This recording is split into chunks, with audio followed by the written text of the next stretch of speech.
মেশিনে রাখা হচ্ছে সুপারির খোল। মুহূর্তের মধ্যেই তৈরি হচ্ছে গ্লাস রাখার ট্রে আর প্লেট সহ নানা তৈজসপত্র। আর এসব বিক্রি করেই এখন স্বাবলম্বী এই যুবক।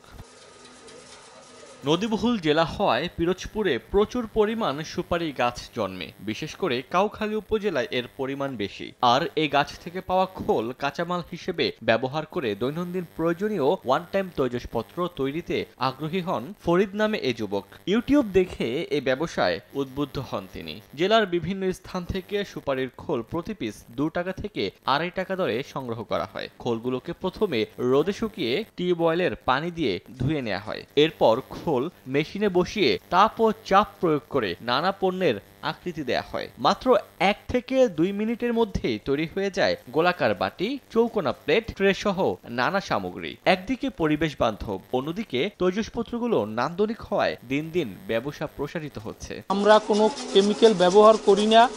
কেমিক্যাল বলতে আমরা যে প্রথম আমরা বাগান থেকে সুগরির পাতা বলি, খোল বলি, এটা পরে থাকতো, এটা নষ্ট হয়ে যেত, এটা মানুষ লাকড়ি হিসেবে ব্যবহার করতো, কোনো কাজে লাগাইতো না।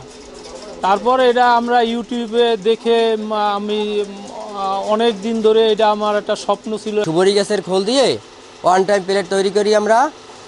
বিভিন্ন ডিজাইনের ওয়ান টাইম প্লেট প্রায় 7 থেকে 8টা 10টা আইটেমের আছে আমাদের। বানানো হলে পরে আমরা মাঝি গোশে প্যাকেট করে পাঠাই দিই। এখানে অনেক দিন যাবতই কাজ করতে আছি আমি।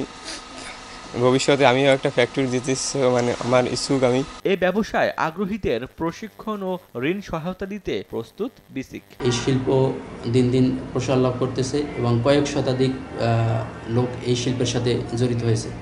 এর মাধ্যমে তারা তাদের আর্থিকভাবে স্বাবলম্বী হচ্ছে এবং আমরা বিসিক তাদেরকে দীর্ঘদিন যাবত পৃষ্ঠপোষকতা করে আসছি যেন এই শিল্পটি এই জেলায় সম্প্রসারিত হতে পারে এবং তারা বাণিজ্যিকভাবে লাভবান হয়। এজন্য তাদেরকে সহজ শর্তে ঋণ এবং তাদের নানা প্রকার প্রশিক্ষণের ব্যবস্থা এই কার্যালয় থেকে করা হচ্ছে। এই কারখানায় প্রতিদিন 12টি ডিজাইনের 800 থেকে 1000 প্লেট তৈরি করা হয়। সময় সংবাদ, পিরোজপুর।